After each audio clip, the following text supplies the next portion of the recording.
So, hi guys, this is part 2 of our inverse trig function set of videos, and we are going to focus on the graphing part today. So, what are the important things about graphing inverse functions that we need to remember? Well, if xy is on a function, then yx is on the inverse, okay? So, function inverse. The other thing is that these are a reflection in the line y equals x. So when we look at the graph of these, we have a reflection in the line y equals x. Now, what makes this really kind of easy, a couple of things. Suppose y equals sine x is our function, okay? And then x equals the inverse sine of y essentially is the inverse function. And of course we put the x's and y's like this. Now what's the deal? For instance, from y equals sine x from our tables or from our unit circle, we already know points like this work. So we have an angle like pi over 2, and then we have a ratio like 1. On the inverse function, we know that 1 pi over 2 will be on the graph of the inverse function. And so this kind of thing is going to go on. And so, yeah, if we go to like 3 pi over 2, where it's negative 1, or excuse me, can't do that because of the domain, negative pi over 2 where it's negative 1, then we'll have negative 1, negative pi over 2. And the domain issues, that's another thing we need to remember. The domain here is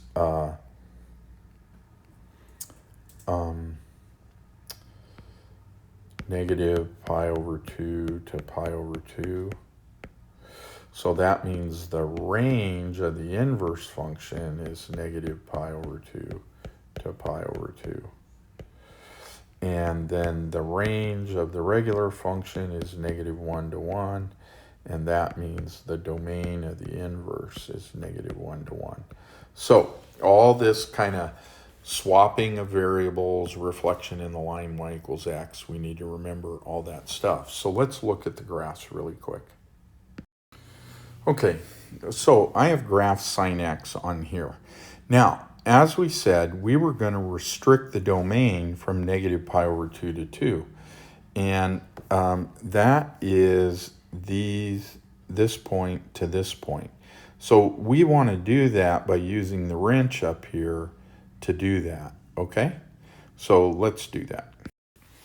Okay, here we go. We go to the wrench, and we want to restrict the domain, and that's the x-axis. So when we look at that, we really want to go from negative pi divided by 2 to pi divided by 2. All right? And we'll just step that by pi over 6s, just so we can see it. And then the y-axis, we want to see this, so let's go from negative 2 to 2. All right? We'll step that by 0.5. All right? Good. Okay. So there's the sine function right here that we want to look at.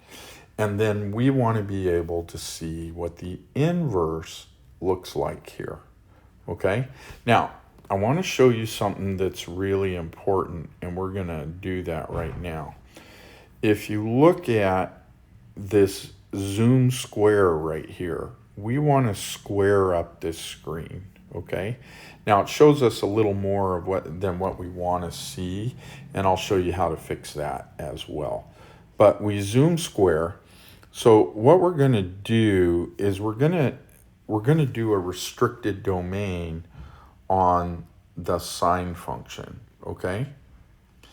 And the way you do a restricted domain is you use the curly Q braces, and I'm going to go from negative pi over 2 to pi over 2. So I've got to now write an expression. So negative pi divided by 2 is less than or equal to x. Whoops, got it in the wrong spot. So let me go up here. Is less than or equal to x is less than or equal to pi divided by 2. Now what I have done by putting that there, I have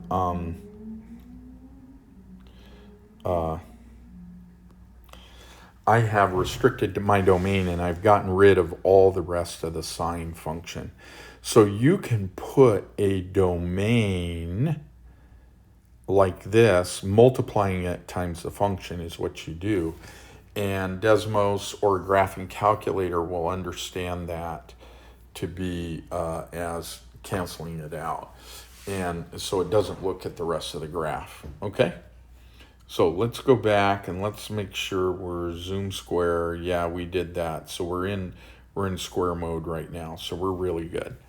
So all we need to do at this point is we want to look at the inverse sign.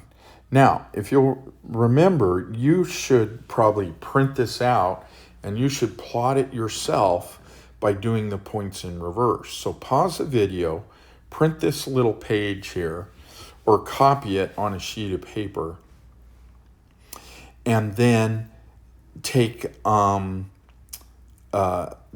time to look at the table of values for sine x that you used to graph it before, and then reverse those ordered pairs and plot those so you can see them. All right, so pause the video now and do that on your own. Okay, we're back. Now, all you have to do to graph the inverse sign is you want to find it. And the way to do that is you go to functions, there's the inverse sign of x, all right? And you can graph it. And now you can see by zooming square, you can see that this is a perfect reflection in the line y equals x. So I drew the green line y equals x so you could see it. Okay, and you can see how it's a nice reflection. The inverse function is blue, the sine function is red, and you can see how they are inverses and how the variables swap, how it's a reflection in y over x. Now, I want you to do this for cosine. You should take some time on your graph and do this for cosine of x. And then do it for tangent of x as well. And you should think about the domains and ranges and how you can use them. So we would do cosine x. We would start here, okay? And remember, cosine x has a different restriction. So it's from 0 less than or equal to x less than or equal to pi. So it's over here. So our graph, we need to move it over a little. Okay. Now go ahead and swap the variables and graph this yourself. Print this out, copy it, print it, and then graph it yourself. And then you can draw y equals x in there and then see what the inverse cosine looks like. Okay, now I could do that. I could plot points here. So notice I have 0, 1, so I want to go 1, 0, wherever that is, right about here. 1, 0 would be right about here, okay? Because remember, pi over 3 is almost 1, so 1, 0 is right about there, okay? And then pi over 6 1/2, not pi over 6, pi over 3 1/2. So then I would go 1/2, which is close to pi over 6, not quite there, or a little past there. I do pi over 1/2, and then do pi over 3, which is really close to 1. So that point would be right about there. And that corresponds to this over here. And so we do that, and you should get the opposite graph. So I'm not going to graph this. I want you to do that. And then, given that I've done this, I want you to do tangent and inverse tangent and look at that inverse as well. Okay? Now, notice the domain on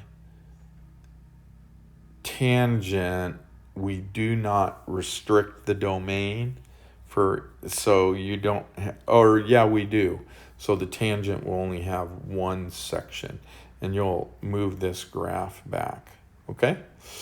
Anyway, let's have dueling swords now. Anyway, just for fun. Alrighty, next slide. So the issue becomes, what kind of problems are you going to do for this lesson? What do you need to be able to know how to do? Well, they're going to give you points, all right?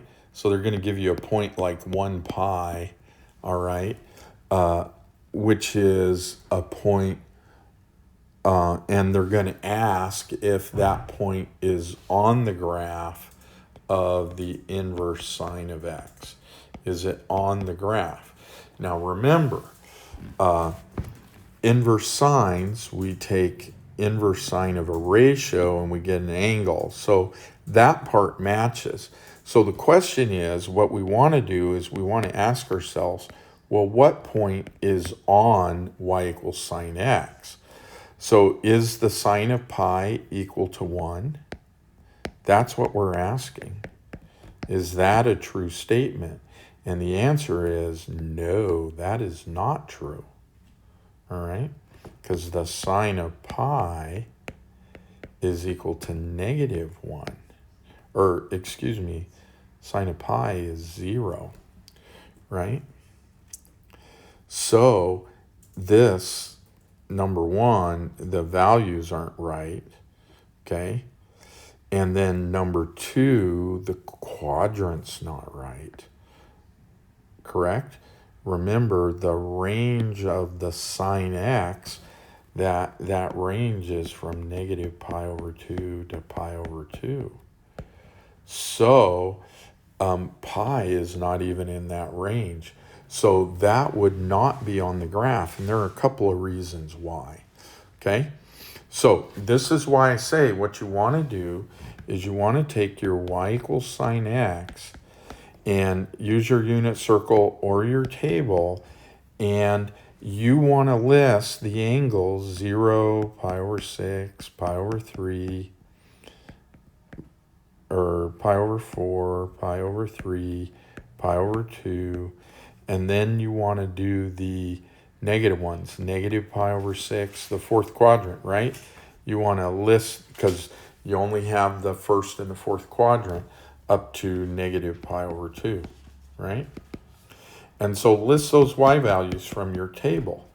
Now, reverse them, yx, and those are the only ones that are going to be on the graph of y equals inverse sine of x. Once you reverse these, anything else isn't going to be there.